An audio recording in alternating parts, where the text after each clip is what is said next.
So I realized this about myself, and I realized I never wanted to work my way up the corporate ladder. I wanted to do what I was good at right now.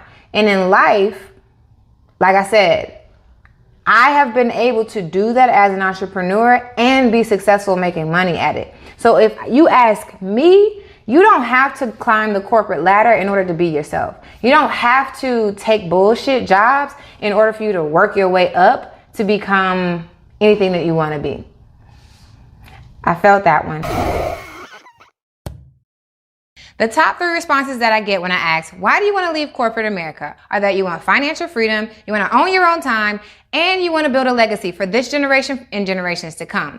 Now, this is not a solo job. In order to transition from your 9 to 5 into entrepreneurship, it's going to take community and it's going to take resources. And I've created the community of pioneers who are going to wrap around you and help you make that transition successfully. So if you're interested in leaving your job, go ahead and click that information below. Let's get into the community and let's transition from your 9 to 5 into entrepreneurship successfully. Now let's get back to the episode. What's going on, guys? Welcome to a solo episode of the Work and Play podcast.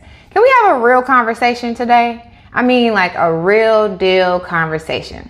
Because I have been on my own journey of becoming a podcaster and continuing to help people in their careers and things like that. And as I keep doing it, my relationship with corporate evolves, right? And I think it's important and even responsible for me to share this part of the journey because I always say this, so there's never been a time when I say like corporate sucks, or if you have a job that, that's in corporate, then, you're, giving your life away to the man. I have my own cognitive biases about certain things, and that's because that's how I chose to live my life. So one can deduce that if I am an entrepreneur, I don't want to be a corporate professional, and there are cons that I've deduced are not for me. Now, for people who have decided to stay in corporate, they've decided to stay in corporate for their own reasons, and those are not even the people that I work with on a regular basis. So let me just give a disclaimer. I am not saying corporate America is not for everybody. I'm not saying entrepreneurship is for everybody. What I'm saying is that it's responsible for me to share a little bit of my thought process as I continue on the journey and as you continue to explore entrepreneurship for yourself so that you can find the level of work and play that's best for you. Now, why is it that I think entrepreneurship is the best balance for work and play? Because I believe for people who, like me, it allows you to navigate without boundaries. Now, I did an episode a couple weeks ago or months ago about if you are a terrible employee, you're going to be a terrible entrepreneur. That's not to say that all terrible employees will be terrible entrepreneurs. And so this is what I mean.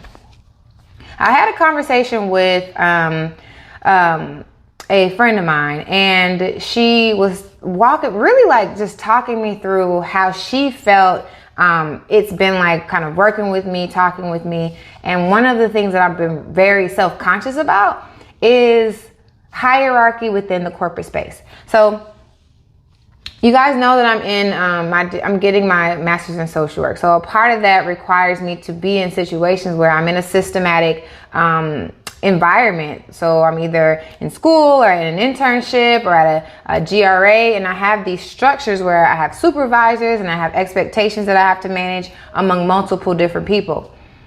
Well, that is okay, right? But what if the job that you have doesn't necessarily allow you to express and explore your best talents and your best gifts? Well, the first piece of career advice would be, hey, if your environment or if your work, if your job doesn't allow you to be your full self, apply for another one, right? And that's one way of thinking about it. But in my specific journey, it didn't happen that way. So I'll give you the full detail. When I was in my last role, we were really big on the Myers-Briggs personality assessment. And what it allows you to do is assess your personality and your working style and the way that you adjust on the team. Thank you so much for watching the Work and Play podcast. This episode is sponsored by the Boss Up Conference, which is a community for entrepreneurs, CEOs, celebrities, and corporate executives to come together, network, and solve some problems. Thank y'all so much for being supporters of the Work and Play podcast. And thank you for watching the Work and Play podcast and all the episodes before. Now let's get back to the episode. Compared to everyone else who's on your team as well. So for me, and I can't remember all of the specific elements of the Myers-Briggs, because now I focus so much more on strengths finders. But at the time I was a red, and I think red basically represented dominant, like direct and dominant. So if that's my natural inclination, then the way that I adjusted was downward, because I was in a subordinate role. I am evolving. So another disclaimer is that when I say this, you are going to have to just take it how it is, because when it comes to a chain of command and when it comes to my skill sets, I'm not the best person who is going to respect the chain of command just because. And if I feel like I'm suited for other things, then I'm going to want to do those other things. Now, the right side of it is because is that who I am should be who I express myself as all of the time. And I stand by that wholeheartedly. That's why I became an entrepreneur. If you don't agree with me, that is just your prerogative, because on the other side, the wisdom is, okay, well, if you're suited for these skill sets and you're in a subordinate role, then you just have to work your job, or you have to pay your dues in a role until you climb up the ladder in corporate America. So I realized this about myself, and I realized I never wanted to work my way up the corporate ladder. I wanted to do what I was good at right now. And in life, like I said, I have been able to do that as an entrepreneur and be successful making money at it. So if you ask me, you don't have to climb the corporate ladder in order to be yourself. You don't have to take bullshit jobs in order for you to work your way up to become anything that you want to be. I felt that one. And I want to be honest with you guys. I didn't know it was going to come out that way. I just know that I have been frustrated my entire life because I've had roles that aren't fitting of my personality or my skill sets. And I've been expected to pay my dues so that I could 5 years or 4 years or 10 years become a leader to express some of the gifts that are really like high level thinking and strategic ways of being, right? Now, I won't blame it all on corporate, because I have made many decisions in my career that did not serve me. What I mean is, I spent 10 years in data analytics, meaning 10 plus years, because it took me 4 years to learn and obtain the degree that qualified me for these roles. And then I spent another 7 to 10 years working in data analytics, data mining, and it was never my jam. When I say never my jam, never my jam. So one could really look at me and say, like, you spent 10 years doing something that was so unnatural to you. Why? How could you do that? And the only answer that I have for you is that I didn't know another way. So I was talking to another colleague of mine, and she said, like, that sounds like soul sucking work. And it was soul crushing work. She said it was soul crushing work. And I resonate with that wholeheartedly, because once I started to do things that were speaking to my soul, I couldn't turn it off. I could never turn back again. And so that is what led me to leave my job in the first place. But let's just stay here for a moment, because I know a lot of people who are in roles right now that are not fitting, and they can't see a way out of it. I spent 10 years. And when I say 10 years, 7 of those was in corporate America. And even after I left corporate America, it was so hard for me to drop that identity. It still is, because there are things that I'm really, really good at. Like who doesn't need a database to be created, right? Or who doesn't need the analytics or a report to be created? A lot of people don't even have the skill set. So in a way, I've developed a high value skill set that will always be in demand. And if you ever see me working in a corporate office and I'm in data analytics, just know that I couldn't find anything else doing a podcast or something else outside of this. And you guys are gonna have to send me letters and send me love, because I've done it again. But when I say that I made this realization of myself, and even after I left, it took me another 2 years to get out of it. What I mean is, I'm extremely passionate about helping corporate professionals transition into entrepreneurship. So I had to share the number one thing that helped me develop as an entrepreneur, and that's the morning meetup. I joined the morning meetup specifically for the structure because I'm leaving corporate America, so I'm used to those morning huddles. We got our sales, we know what our goals are, and we get our day started. So I was missing that for 2 years before I even found the morning meetup. Now, the second thing that I really benefited from was the revenue. Revenue generating activities was not necessarily a thing before 2021. Now, I had my LLC, I had my website, I had a few clients here and there, but the momentum really took off as soon as I got around like-minded individuals and people who really knew the struggles that I was already dealing with, that I could get over my fear of sales and communicating my value and putting myself out there on social media. The friends that I've developed, the mentors and the mentees that I've created relationships with, everything has really created this environment for us to thrive as entrepreneurs. So if you want to develop as an entrepreneur, you're leaving corporate America and you're trying to figure out how do I get my footing in entrepreneurship, then the morning meetup will definitely be a game changer for you. You can learn with us, you can grow with us. And I didn't even mention that we have a book club. Join us in the community. Let's get started today. You will not regret it. What's natural to you is not always what's best for you. There's a book that I read with my coach, and it's called The Big Leap. So differentiating the zone of genius, the zone of excellence, the zone of incompetence, and I believe there's another zone, right? I've been operating in my zone of excellence for a long time, and it took a lot of work. When I think about it, if I explain it to you in the strengths format, there are 4 different strengths, and I think I've told you guys about these many times before, but there are relationship building strengths, there are influential strengths, there are strategic strengths, and there are execution strengths, right?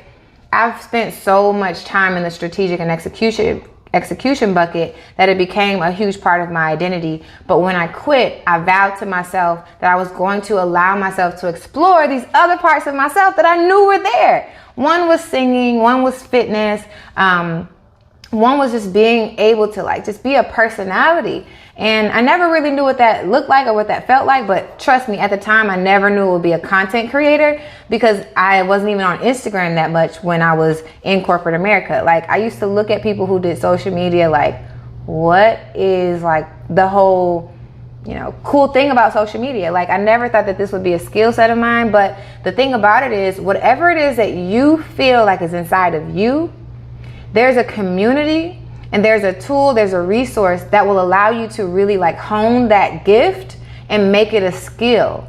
There's a difference between talents, gifts, skill sets, and competencies. You have to develop competencies. And if it's a raw talent and you already have an inclination that that's what's inside of you and you might want to be an entrepreneur in that thing, I would encourage you to explore that while you're in your 9 to 5, as long as you have the capacity to do that. I was talking about the journey and I was saying I quit my job without a plan. And the reason I say that, I think it's more responsible for me to say I quit my job without a plan, because while I had planned the exit, I hadn't planned my entry. And up until that point, I just thought I was going to create impact and I was going to make world-changing programs just by me quitting my job. But there took so much work for me to figure out how, let me bridge the gap between what I want to do and what's going to happen and the how, right? So entrepreneurship was the furthest thing from my mind when I quit. But you know what? Let me take that back. Because I don't know if I told you this story, but after all of the, realizing that I'm not a good fit for this role, that didn't stop me from trying. And I tried my hardest, but I didn't do it well. The last job that I had, the job before the last job that I had, took a lot out of me. And what I mean is, I tried my hardest to do what they wanted me to do, but there came a time where something in me was just I don't want to do this. But I didn't listen to that voice.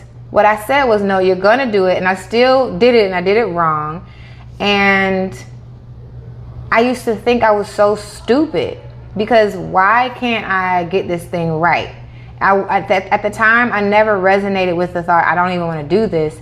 It was just, hey, this thing is so simple. Why can't I get it right? And as simple as it was, it could have been sending an email or just reading a paragraph. If it wasn't within my soul had already recognized that I love working in the community. I love creating programs. I love to develop people. Then I was never going to truly enjoy doing some of the things that I was actually doing. This is all in hindsight, right? So as I'm experiencing this stuff, I'm going through depression. I'm feeling like I'm stupid. My boss hates me. It's the worst, right? And I had a few people along the way pour into me in a way that I truly appreciated. One of which, she specifically told me, you need to be an entrepreneur. I think I've told this story many times, but it really like sits with me when I think about how much I wanted to be comfortable. I didn't care that someone saw something in me that I could have asked more questions about honing in on a skill set. I was still beating down the drum of like, let me get another job. And what I did was I did just that. I got another job in a very highly logical, highly strategic role that required me to like really subdue every single thing within myself that was passion oriented. And I hated it. No one really knows how much I hated it because I didn't express it outwardly. I expressed it at home for sure. But I remember a time when I was learning how to do the job, and the sheer idea of me spending more than 8 hours doing something so simple as a spreadsheet made me cry. And I'm crying at my desk like I'm literally dying to myself. I'm not honoring myself, and I'm not using this language. I'm just saying like, I don't even want to be here. And I don't have any other words but tears. And I'm still doing the job. And so it's almost like torture when you know you're meant for something greater, but you sit there and you deal with it and you take the salary because it's a great salary, and you're comfortable because you know that most people would kill to be in a position like that. You dishonor yourself. So when I say like, entrepreneurship allows me to skip the line, to beat like bureaucracy, corporate red tape, the structure and hierarchy, and just go out there and be myself and truly impact others in a way that I'm true to myself. I know exactly what I'm talking about, especially in terms of career navigation.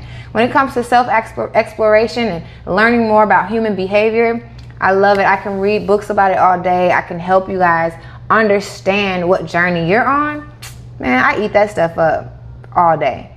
But when I sit down and I force myself to do an analysis and I get one number wrong, it killed me. And it's like, you don't even want to do this anymore. So when I go back to that girl who knew that she was meant for something more, the only thing that I would tell her is that she should explore sooner than later. That little voice is called intuition. And for women, we technically have a really strong intuition, but we don't always listen to it. So what we do is we overthink it, and then we muddle our intuition so that we can believe something that's external because that's the way it is. What that does is it does you a disservice, and it doesn't honor you in a way that you truly deserve to be honored. So is entrepreneurship for everybody? I will stand by my own opinion and I'll say yes. I believe everybody should be an entrepreneur. Is everybody going to be an entrepreneur? No. Is everyone's life situated for the journey that it takes to be an entrepreneur and deal with some of the ups and downs of it? No. So that is why everybody should be an entrepreneur, but life will, figure out where you should actually be. I think everyone should be in alignment with what they feel like is their purpose, or what they feel like are their strengths, or what they know are their strengths. But to the extent that everybody's going to be an entrepreneur, no, I don't believe that we're going to have a world of all entrepreneurs. We should all have the entrepreneurial mindset, but that's a conversation for another day. But I want to drive home the importance that you should and you can identify truly what drives you, And you should spend every moment of your life pursuing that purpose. And the purpose doesn't have to be this big Nelson Mandela-sized purpose. Hey guys, it's Ariel from the Work and Play podcast. If you're getting any value from this channel, and I mean anything from the tutorials to the podcast to the random videos that you see on this channel, then I just ask that you do one thing. Please subscribe. Subscribe and share this to anyone that you think this resonates with, and drop a comment below so I know what other things that you want to see next. Now let's get back to the episode. But as long as you are serving yourself, you're honoring yourself and everything that feels good to you, then know that you're on the right path. And it doesn't take for you to be an entrepreneur to feel whole. And just because you're in your 9-to-5 does not mean that you are not whole. It means that everyone is on a journey and we are all processing what's right for us and what's not right for us.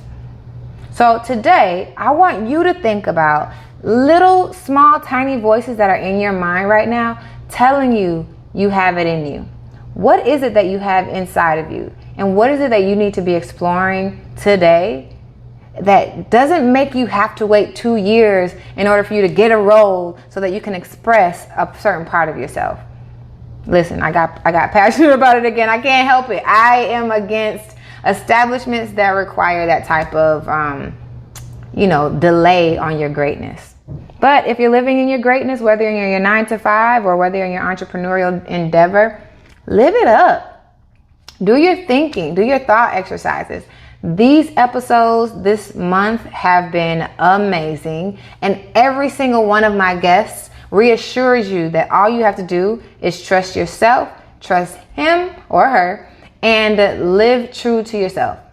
Now, if you need any other confirmation, you need to go sit down somewhere, get with yourself, pray a little bit, write a little bit, journal, and then know that all you have to do is make a decision on who you want to be, where you want to go, and just do it. God will take care of the rest. But until next time, I will see you next week on an episode of the Work and Play podcast, probably with someone cooler than me, but I just wanted to come on here and share a little bit so that you know you're on the right path. All right? I'll see you next week. Peace out.